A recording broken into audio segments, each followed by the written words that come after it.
கரூர் சம்பவம் நடந்த பிறகு ஒரு மாத காலம் தலைமறைவாக இருந்த ராஜ்மோகன் தற்போது விவாத நிகழ்ச்சியில் பங்கேற்க தொடங்கியதை அடுத்து அவரிடம் அடுக்கடுக்காக இடும்பாவனம் கார்த்திக் கேட்ட கேள்விகள் விவாத நிகழ்ச்சியையே அதிர வைத்து உள்ளது. கரூர் மரணங்கள்ல விஷயத்துல இதுவரைக்கும் விஜய் பொறுப்பேற்கல.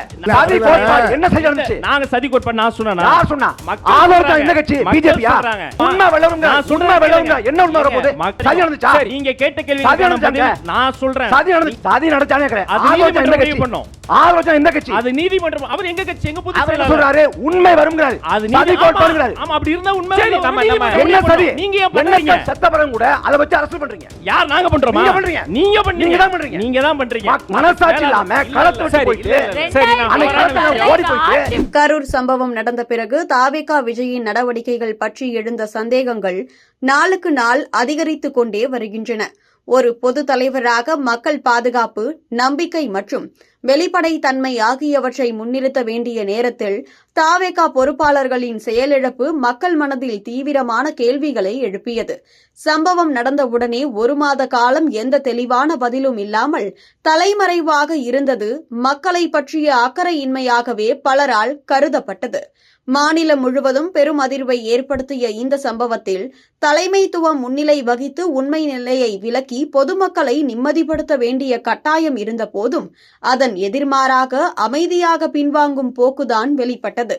இது தாவேகா ஆதரவாளர்களுக்குள் மட்டுமல்லாமல் நடுநிலை மக்களிடம் கூட ஆழ்ந்த ஏமாற்றத்தை ஏற்படுத்தியது. விஜயின் செயலற்ற நிலைமை அவரது தலைமைத்துவத்தையே கேள்விக்கு உட்படுத்தியது. அவர் பொதுவாக சமூக பிரச்சினைகளில் குரல் கொடுப்பார் என்ற படிமம் இருந்தாலும் கரூர் சம்பவத்தில் அவர் காட்டிய மௌனம் அந்த படிமத்தை முற்றிலும் சிதைத்தது.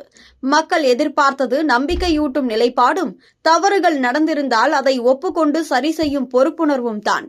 ஆனால் ஓடி ஒளிந்ததாக விமர்சனத்திற்கு உள்ளாகும் இந்த நடத்தை தாவேகா இயக்கத்தின் நம்பகத்தன்மையை பெருமளவில் பாதித்தது. மக்களுக்கு வேண்டிய நேரத்தில் அவர் எங்கே என்ற கேள்வி பெரும்பான்மையாக ஒலித்துக் கொண்டே இருக்கிறது.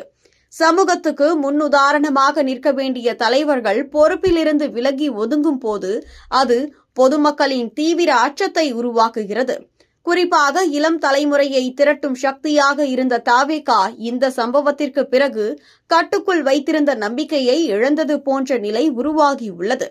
கரூர் சம்பவம் தாவேகா இயக்கத்தின் உண்மையான முகத்தையும் விஜயின் தலைமைத்துவத்தின் பலவீனங்களையும் வெளிப்படுத்தியுள்ளதாக அரசியல் ஆய்வாளர்களும் சுட்டிக்காட்டுகின்றனர்.